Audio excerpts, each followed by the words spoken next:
देखो ये भीतर की साधना है ना, अनंत है। साधक जितना गहराई में जाएगा,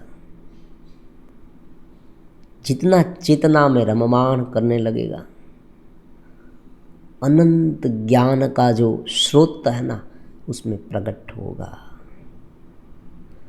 नृत्य से आनंद उसे अनुभव में आने लगेगा। तब ये संसार है ना वो उसे सामान्य लगने वाला है।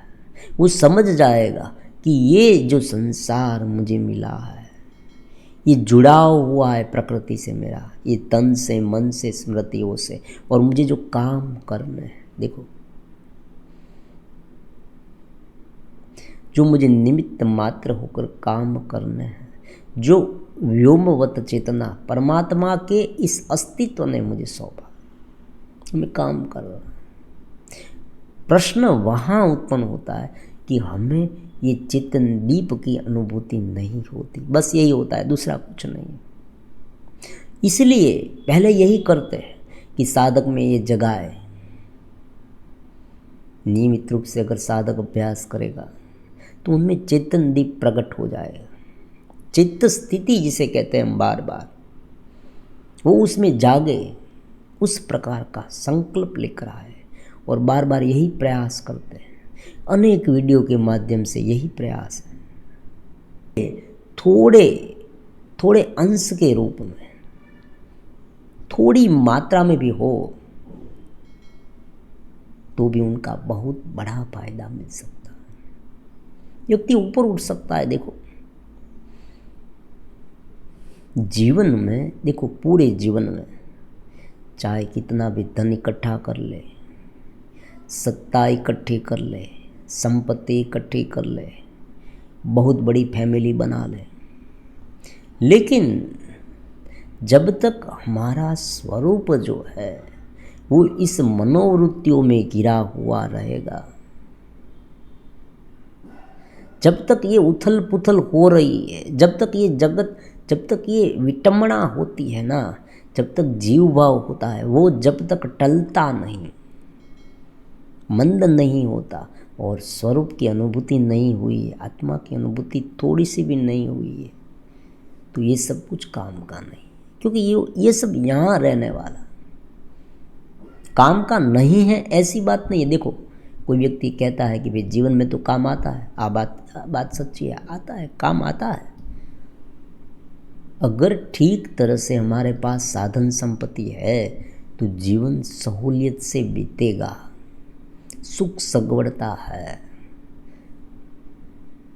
सीधी सी बात है। लेकिन केवल जीवन इतनी बातों पर ही सीमित नहीं रह जाता है। देखो ये अनंत यात्रा को बेहतर करने के लिए ऊपर उठना आवश्यक है और ये अनुभव से पता चलेगा। साधक में जुड़ाव होगा, देखो ये उनका पूरा मैप है। जुड़ाव होगा, श्रवण होगा, फिर वो साधना करेगा, धीरे धीरे उसमें चेतन दीप प्रकट होगा। शांत होकर जब वो ध्यान करेगा, देखो फिर व्यवहारिक स्थिति में ध्यान करेगा, जैसे ही चेतन दीप प्रकट हो उनके ध्यान में, उनके अंतःकरण में वो संभल जाएगा। उसे संभलना चाहिए, फिर उसे बूझने नहीं देना, फिर निरीक्षण करना है क्या हो रहा है मेरे जीवन। देखो ये उथल पुथल क्या है, एक बार कोई व्यक्ति को समझा दिया जाए फिर व्यक्ति अपने आप समझेगा, फिर उसे छेड़े मत, ये बात होती है। ज़्यादा ज्ञान देने की कोई आवश्यकता नहीं, फिर व्यक्ति स्वयं समझने लगेगा। उसे थोड़ा बहुत समझाए, उसमें जागृति लाए, फिर व्यक्ति बैठे बैठे सोचेगा कि अरे इतने साल तक मैं ये मनोवृत्तियों में जी रहा था, मैं उलझाव में जी रहा था और उलझाव में मुझे कोई फायदा नहीं हुआ है। दुनिया में जो सारे उत्पात मचे हुए हैं वो क्यों मचे हुए हैं? बाह्य नाम और रूप का जो आकर्षण है, आसक्ति है, जो घृणा है, प्रतिशोध की भावनाएं हैं, ये सब मनोवृत्तियां, विपरीत मनोवृत्तियों के कारण ये सब दुनिया में उत्पात मचे हुए हैं। जरा सोचे, मान लीजिए कि धीरे धीरे करके बहुत सारी तादाद में लोग चेतस होते जाए, भीतर के आनंद को अनुभव करते जाए, दूसरे व्यक्ति को अपना आत्मा माने, सहकार से, सुसंवादिता से, दया, प्रेम, करुणा, ये सब अलग अलग जो गुण होते हैं ना, वो स्वयं प्रकट हो गए। उसे पालना नहीं पड़ेगा, एक एक गुण को। चेतना प्रकट होगी, चेतना के साथ एक रूप हो गए तो ये सारे जो गुण हैं ना, वो अपने आप प्रकट होने वाले हैं। करना क्या है, बार बार ये बात करेंगे, चेतन दीप प्रकट करना, जुड़े, नियमित रूप से ध्यान करें, ध्यान को अपना अंग बना दें। जैसे हम खाना खाते हैं, पानी पीते हैं, देखो सांस ले रहे हैं, तो ये ध्यान है। उन्हें पहले ध्यान करें, देखो ये करना पड़ता है, पहले ध्यान करना पड़ता है। भले लोग कहे कि ध्यान करने की कोई आवश्यकता नहीं, ध्यान करने की नहीं, ध्यान करें, ध्यान पहले करें। जब आप स्वयं, आपका जीवन ध्यान बन जाएगा, सारी क्रियाएं, देखो यहाँ पर हर एक चीज़ों का अवधारण किया गया है, हर एक क्रिया को समझा गया है।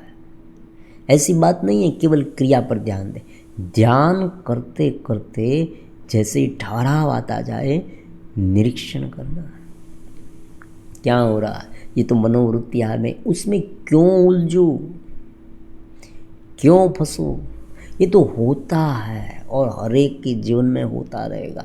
परमात्मा के जीवन में भी हुआ था।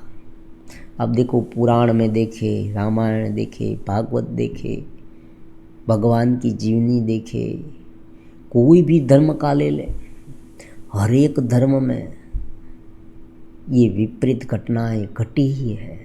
असुर हर एक में होते हैं, ऐसी बात नहीं हमारे धर्म में असुर है, असुर सभी जगह पर होते हैं।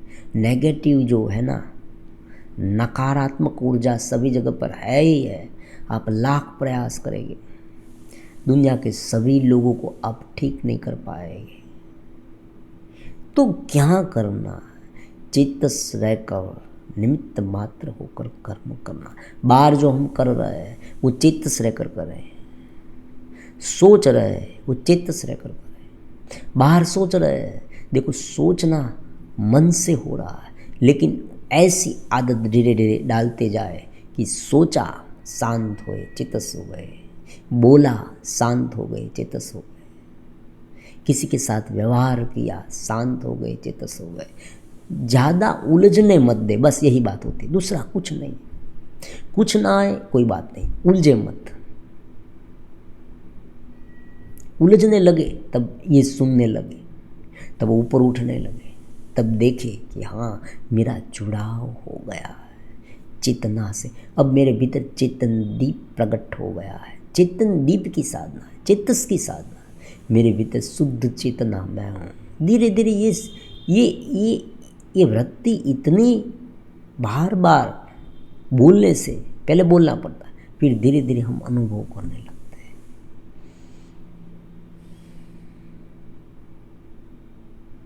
दोनों ओर से प्रयास हो रहे, हमारी ओर से भी प्रयास हो रहे, संकल्प से कि हाँ जो जो साधक जुड़े हैं, जो जो साधक इस तरह से करेंगे, उनमें चेतन दीप प्रकट हो, ऐसी शुभेच्छा है, ऐसा शुभ संकल्प है।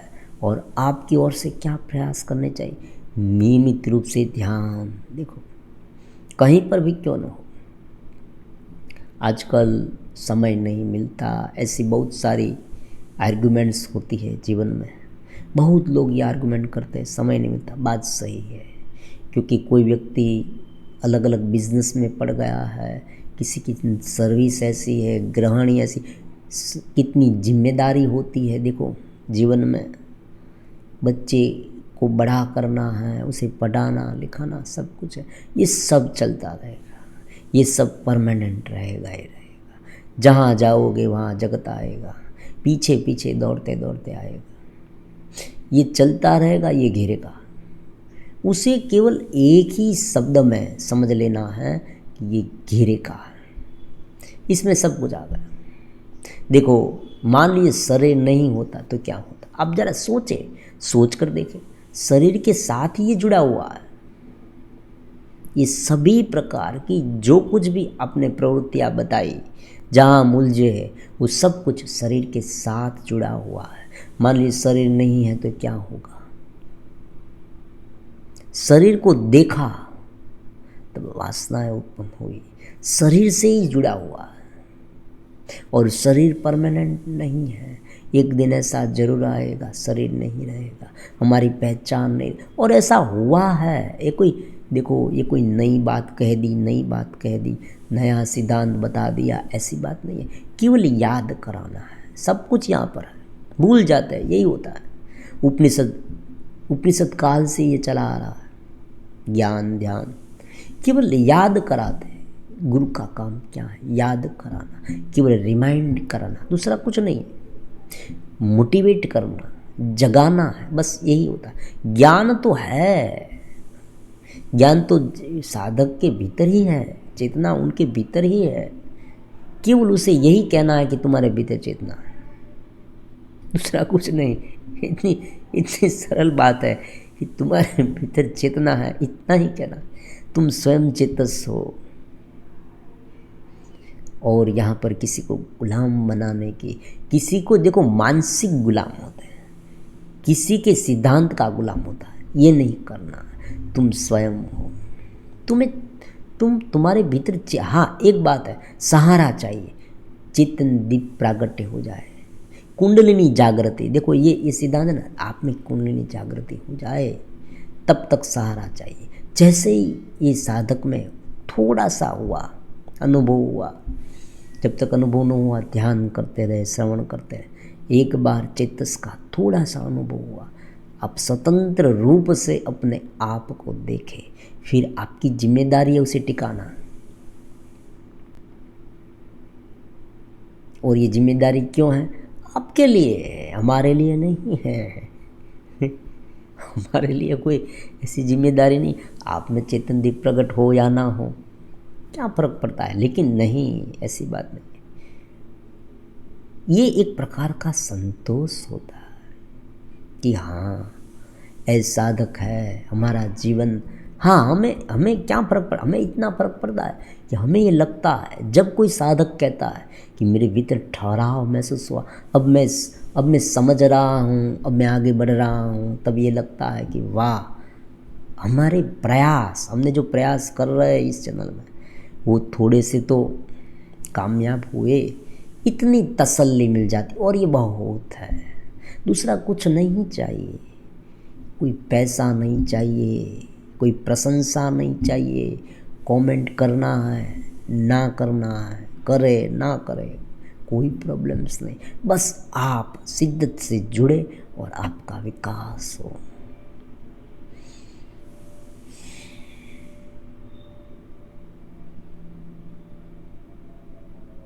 जब भी शुरुआत की थी चैनल की, तब ये सोचकर शुरुआत की थी कि 1000 साधक है, 1000 साधक, चित्त होते जाए धीरे धीरे धीरे धीरे। भले हाँ, एक बात है, देखो, कोई भगवान बुद्ध हो जाए ऐसी बात नहीं होती, क्योंकि ये तो अवतारी पुरुष होते हैं।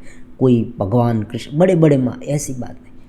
व्यक्ति स्वयं अपने भीतर अपनी चेतना का आनंद अनुभव करते करते जीवन को सुव्यवस्थित रूप में जिए, ये बहुत बड़ी बात है। मान लीजिए एक व्यक्ति को सर दर्द हो रहा है, नींद नहीं आती, रातों की नींद, जब ये सत्संग सुनता है, जब वो जागृत होता है, तब गहरी नींद में सो गया, हमारा काम हो गया।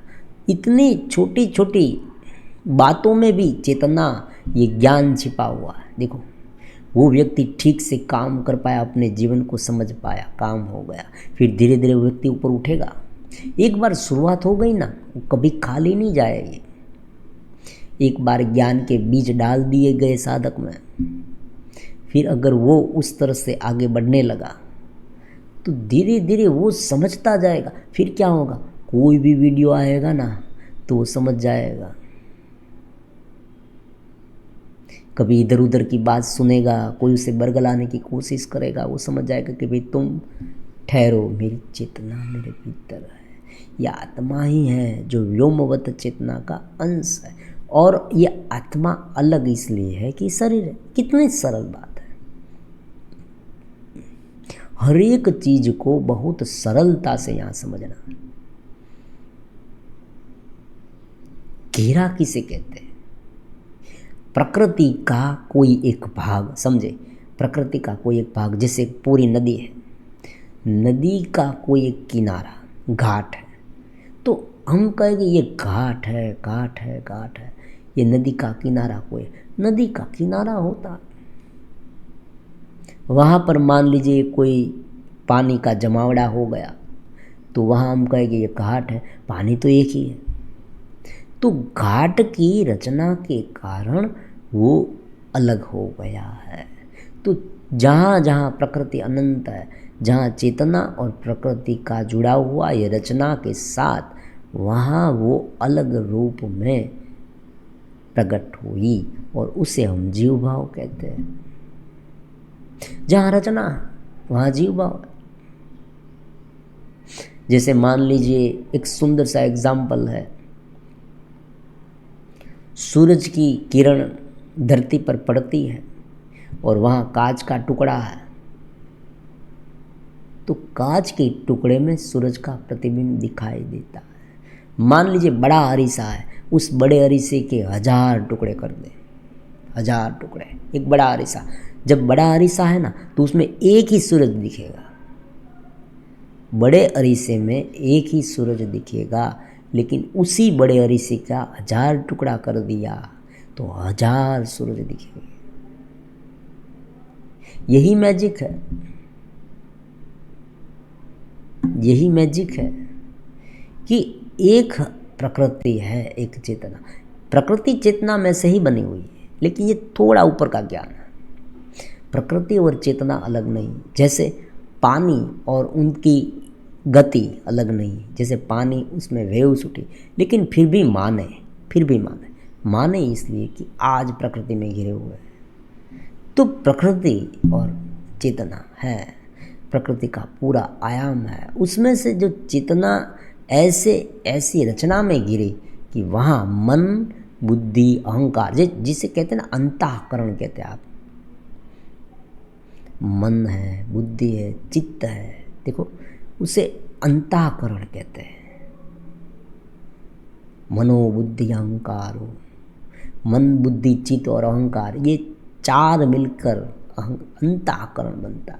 ये रचना, भीतर की रचना। फिर ये बाहर की बॉडी है, फिर स्मृतियों में संस्कार है, बस इतना सा है, ज़्यादा मत उलझे। मन का घेरा, तन का घेरा, स्मृतियों का घेरा, ये 3 घेरा है। इस तीनों को हमने बहुत बारीकी से समझा। कैसे समझा? आपको समझना है। देखो, ये मैं कह रहा हूँ ऐसी बात नहीं, शास्त्र तो अनेक वर्षों से कह गए, वही बात है।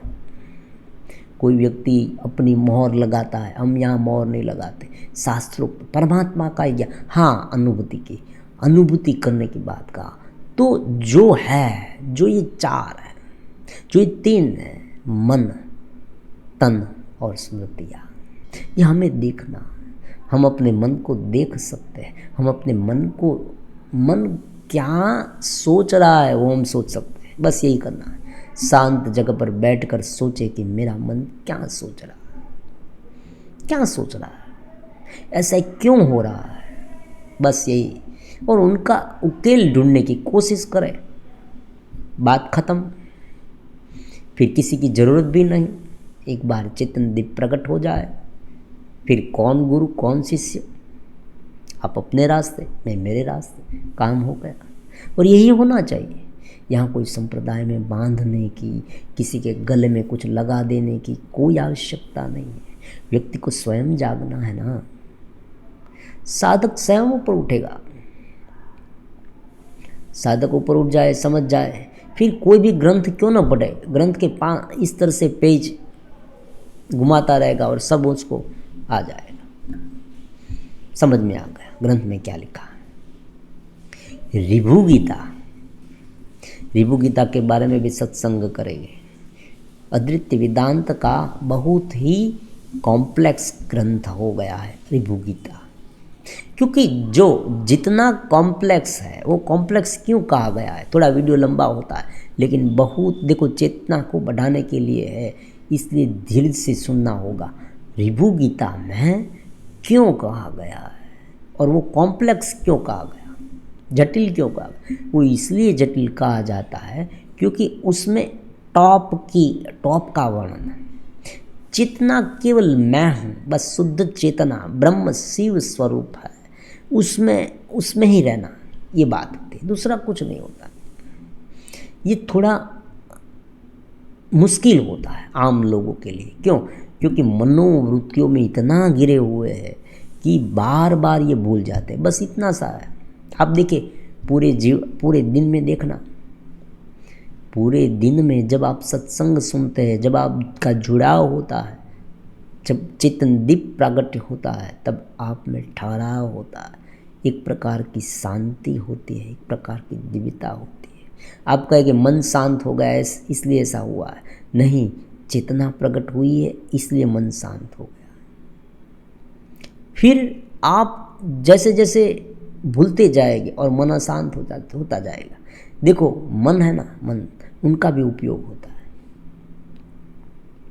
मन का उपयोग होता है, क्योंकि हम जो है ना, हम मन का इस्तेमाल करते हैं। हम क्या करते हैं? मन का इस्तेमाल करते हैं सोचने में। मान लीजिए कोई चीज़ पड़ी हुई है, हम सोचेंगे वो चीज़ क्या होगी, कल मैंने वहाँ देखी थी, हाँ समझ में आ गई। 3 दिन पहले मेरा जो फ्रेंड था, जो मेरा मित्र था, वो लाकर यहाँ गया, ये सोचा, इसे सोच कहते हैं। फिर सोच छूट गई, इसमें कोई प्रॉब्लम्स नहीं होता।